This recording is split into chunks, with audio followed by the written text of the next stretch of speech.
Good evening. Jack Shadow here, Lord of the Dark Domain. It's time once again when I leave the high halls of Castle Shadow to descend into the cold, dripping cellars far below. Down into the crypts. Do you like ghost stories?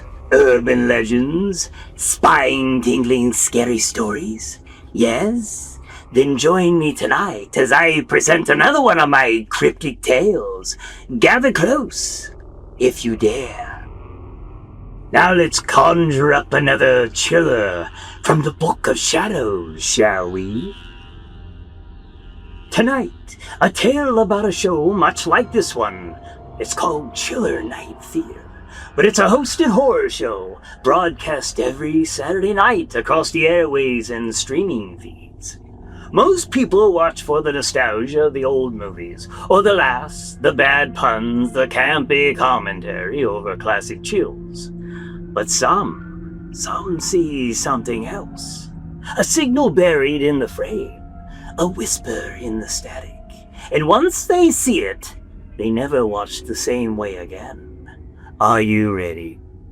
Then turn the lights down low and pull that blanket up around you tight. Prepare for fright as I tell the tale called Killer Signal. For years, every Saturday night, Chiller Night Theater aired on niche cable channels, streaming platforms, and pirate feeds. Jack Shadow, the skeletal host in top hat and coattails, introduced forgotten B-horror movies of yesteryear with witty one-liners and spooky sound effects. Viewers loved it. Harmless nostalgia, perfect for winding down, ratings steady, comments full of classic Jack and best host ever. But in late 2019, strange reports trickled in. First, a quiet accountant in Boise, Idaho, regular viewer, left his apartment at night after the show ended, walked 3 blocks, and stabbed his neighbor 7 times with a kitchen knife. No motive, no history of violence. When police asked why, he stared blankly. Jack told me to during the commercial break. Police reviewed the broadcast. Nothing unusual. Just Jack Shadow doing his commentary during a mummy movie, cracking jokes about bandages and bad dates. Next case, a college student in Portland watched alone. During the intermission bumper, Jack Shadow holding a fake skull, winking, "Don't change the channel. The real scare's coming." She stood, grabbed a hammer from the toolbox, and bludgeoned her roommate, who was sleeping in the next room. She claimed the skull on screen, looked right at me, and whispered her roommate's name. Again, footage clean. No subliminal frames detected. Third, a truck driver in rural Texas, devoted fan, pulled off the highway mid-broadcast, drove to a diner, and decapitated 3 patrons with a machete. He told interrogators, Jack said they were extras, said to clear the set. The broadcast that night? Standard episode. Jack featuring the brain that wouldn't die, poking fun at the headless body prop. Investigators dug deeper. The show was produced in a small studio in downtown Pittsburgh, low budget, one-man operation. Jack Shadow's real name was unknown. The end credits simply list Jack Shadow as himself. He'd been hosting since the 90s on local access channels and revived online during the mid-2000s. Crew. Minimal. No one reported anything odd, but one technician, fired months earlier, leaked internal files, buried in the raw feed, a hidden layer, not visible to most eyes, a frequency-modulated theta signal, 4 to 8 Hz infrasound pulses synced to frame flashes, combined with ultra-low subliminal audio whispers. Obey the host, clear the stage, kill the extras. Only certain viewers tuned in. People with specific neural patterns, trauma history, sleep deprivation, undiagnosed conditions, or even genetic markers for suggestibility.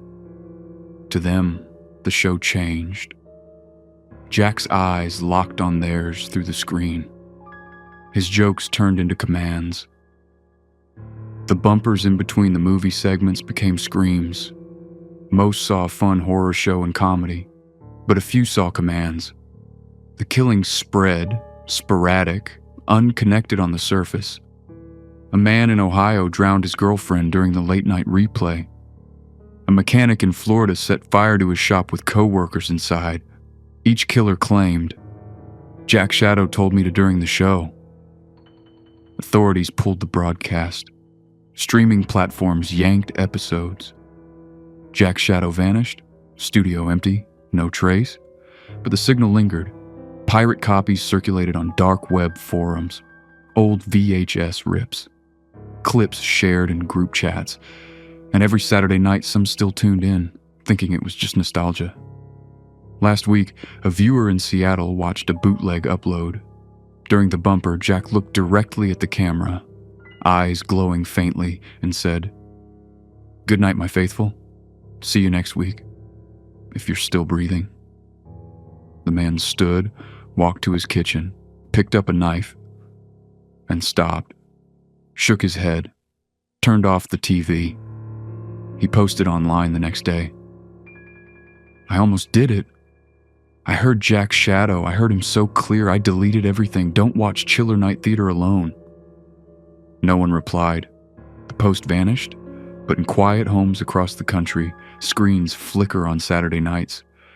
Jack Shadow's laugh echoes. Most see harmless fun. Some see the true signal. And the extras wait to be cleared.